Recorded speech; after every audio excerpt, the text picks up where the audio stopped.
నమస్తే. Welcome to our channel. నేను మీ పద్మావతి. ఈ రోజు నుంచి మన రెడ్ టీవీ భక్తిలో కళ్యాణమస్తు అనే ప్రోగ్రామ్ అనేది స్టార్ట్ అవ్వబోతుంది. అయితే దీంట్లో కళ్యాణం గురించి మరియు కుజదోషాలు అనేక సందేహాల గురించి మనం చర్చించబోతున్నాం. అయితే ప్రతి ఒక్కరూ వీక్షించాలి అనుకునేవారు ఖచ్చితంగా దీన్ని చూసి వారికున్న సందేహాలను ఖచ్చితంగా తీర్చుకుంటారని మేము కూడా మనస్ఫూర్తిగా కోరుకుంటున్నాం. అయితే ఈరోజు మనతో పాటు ప్రముఖ జ్యోతిష్య మరియు వాస్తు పండితులు బ్రహ్మశ్రీ డాక్టర్ నాయకంటి మల్లికార్జున శర్మ గారు మనతో పాటు ఉన్నారు. అయితే ఆయనతో మాట్లాడి అసలు కళ్యాణంకి సంబంధించి కావచ్చు, మిగతా అనేక దోషాల గురించి కావచ్చు తెలుసుకునే ప్రయత్నం చేద్దాం. అయితే మీరు కూడా ఇక నుంచి ఈ కళ్యాణ మస్తు అనే ప్రోగ్రామ్ని ఖచ్చితంగా వీక్షిస్తారని నేను కూడా మనస్ఫూర్తిగా కోరుకుంటున్నాను. నమస్కారం గురువు గారు. నమస్కారం. గురువు గారు, వాస్తవానికి కళ్యాణానికి కారణం శుక్రుడు అంటారు. అసలు శుక్ర దోషం అంటే ఏంటి? మరి కొంతమంది కళ్యాణంలోని శుక్ర దోషాలు ఉన్నాయి అని అంటూ ఉంటారు. మరి కళ్యాణంకి కారణమే శుక్రుడు అయినప్పుడు మళ్ళీ దానిలో దోషాలు ఏంటి? అసలు శుక్ర గ్రహం అంటే ఏంటి? దానికి సంబంధించిన ప్రతివి కూడా ఎలా ఉంటాయి అసలు? తప్పకుండా అమ్మ. ఓం శ్రీ గురుభ్యో నమః. శుక్ర దోషం అంటే ఒక జ్యోతిష్ శాస్త్రంలో మనము కళత్రకారకుడు, సప్తమ భావకారకుడు శుక్రుడు. ఈ శుక్రగ్రహం యొక్క దోషం ఏంటి అంటే చాలామంది కూడా మనం కుజదోషాన్ని చూసుకుంటుంటారు. కుజదోషంతో పాటు అతిపెద్ద దోషం ఏంటంటే శుక్రదోషం.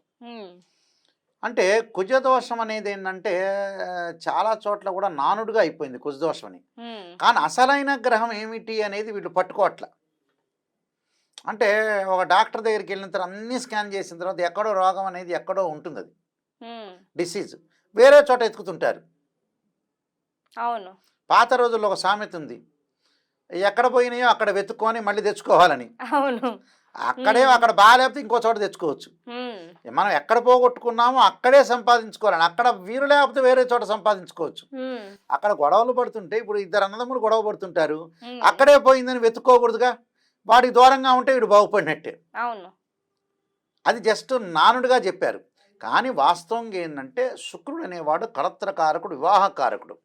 ఈ శుక్రుడు ఎట్టి పరిస్థితుల్లో కూడా మనకి బాగుంటేనే మంచి జరుగుతుంది, బాగలేకపోతే మంచి జరగదు. అంటే వివాహానికి వధూవరులలో శుక్రగ్రహ దోషం అనేది ఉండకూడదు. ఈ కళత్రకారకుడు, వివాహకారకుడు మ్యారిటల్ స్టేటస్ని రిప్రజెంటివ్ చేసే ప్లానెట్ వీనస్ ప్లానెట్. ఈ వీనస్ ప్లానెట్ అనేది అనుకూలంగా ఉండాలి. ఎందుకంటే వీనస్ ప్లానెట్ అనుకూలంగా లేదంటే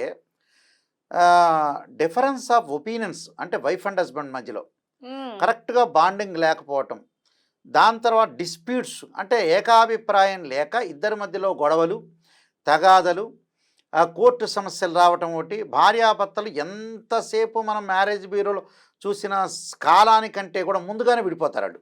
అవును. అంటే మ్యారేజ్ బ్యూరోలో మనం సంబంధాలు చూస్తున్న ఒక సంవత్సరం పాటు చూస్తుంటారు, పెళ్ళి అయిపోతుంది, సంవత్సరం తర్వాత పెళ్లి కుదురుతుంది, 3 నెలల్లోనే విడిపోతారు. అంటే అంత సమయం కూడా పట్టదు.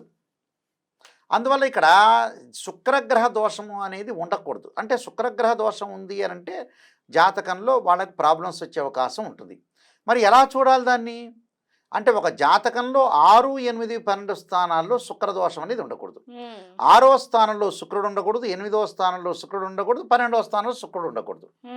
ఉంటే వధువుకు కానీ వరుడుకు కానీ ఉంటే దోషం కలుగుతుంది అని అర్థం.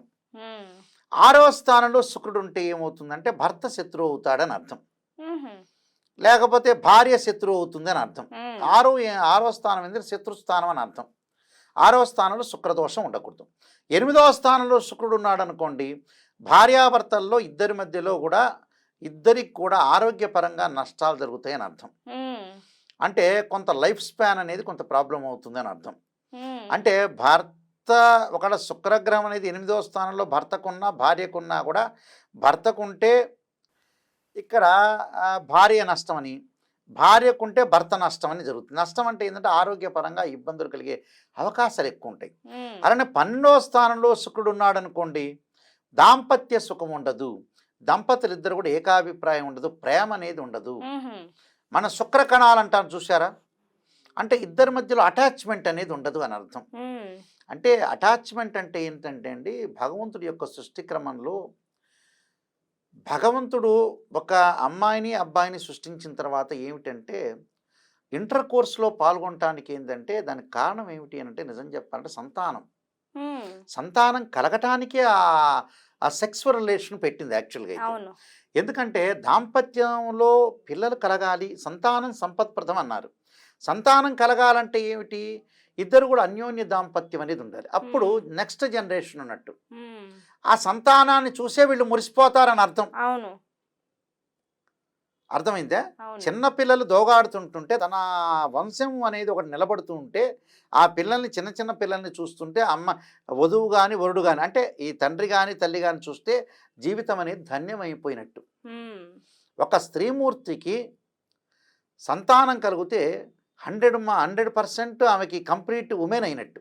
ఉమ్, అంటే ఒక ఒక స్త్రీమూర్తి మాతృమూర్తి కావటం గొప్ప వరం.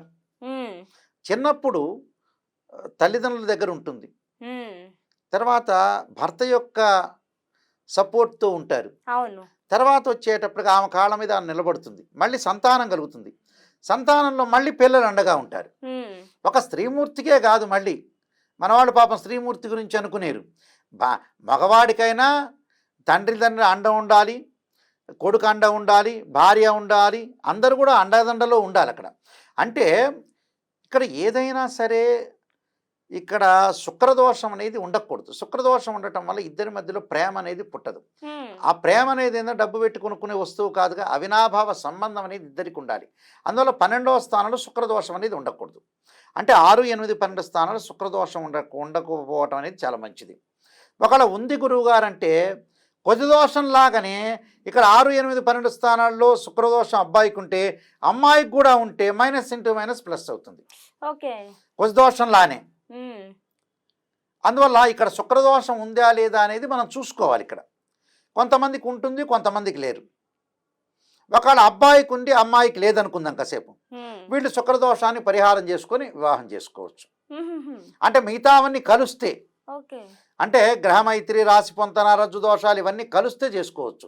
మిగతావన్నీ బాగుంటే పాసిబిలిటీ అయితే. అందువల్ల శుక్రదోషం ఏంటంటే కళత్రకారకుడు, వివాహకారకుడు శుక్రుడే. ఉమ్, శుక్రుడు ఇద్దరి మధ్యలో బాండింగ్ ఉండాలి, సుఖ సంతానం ఉండాలి, మంచి సంతానం కలిగి ఉండాలి, ఇద్దరు అన్యోన్య దాంపత్యం ఉండాలి, పిల్లలు కలగాలిగా. అవును. అసలు పెళ్లి దేనికోసం చేసుకుంటారు? పిల్లలు కలగటానికే అసమే చేసుకునేది. అవును. ఒకళ్ళొకళ్ళు పరస్పర అండదండలతో ఉండటానికే మనం చేసుకునేది. లేకపోతే ఎవరు వాళ్ళు విడిగా ఉండొచ్చుగా. ఇక్కడ పిల్లలు అనేది ఇంపార్టెంట్, ప్రాధాన్యత. ఉమ్, శరీరం నుంచి ఆనందదాత హృదయంలోంచి కదులుతేనే కొడుకు కూతురు పుడతారంటారు. అవును.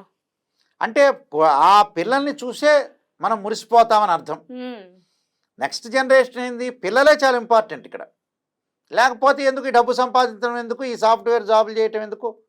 ఎక్కడొక్కడ శ్రీశైలం లాంటి క్షేత్రాల్లో ఒక 4 లక్షలు ఇస్తే రూమ్ కట్టి ఉంచుతారు, అక్కడికి వెళ్ళి ఉండొచ్చు. అవునా కదా? అవును. డబ్బు సంపాదించేది ఎందుకు? పిల్లల గురించే. ఇక్కడ సంతానం సంపదప్రదం అంటారు. సంతానమే సంపద. నీకు డబ్బు లేకపోయినా సంతానం అనేది సంపద అంటారు. పురాతన రోజుల్లో ఏం చేసేవాళ్ళంటే నీకు పెళ్ళయిందా, పిల్లలు ఎంతమంది అడుగుతారు. అవును. ఇప్పుడు అలా అడగట్లా. మీకు ఆస్తులు ఎంత ఉన్నాయి, ఎన్ని పొలాలు ఉన్నాయి, ఎన్ని బిల్డింగ్స్ ఉన్నాయి హైదరాబాద్, ఈ మోడల్లో అడుగుతున్నారు. అవును. సంతానం సంపత్ప్రదం. సంతానం అనేది చాలా గొప్ప వరం. ఉమ్, అది స్త్రీమూర్తికి గాడ్ గిఫ్ట్ అది.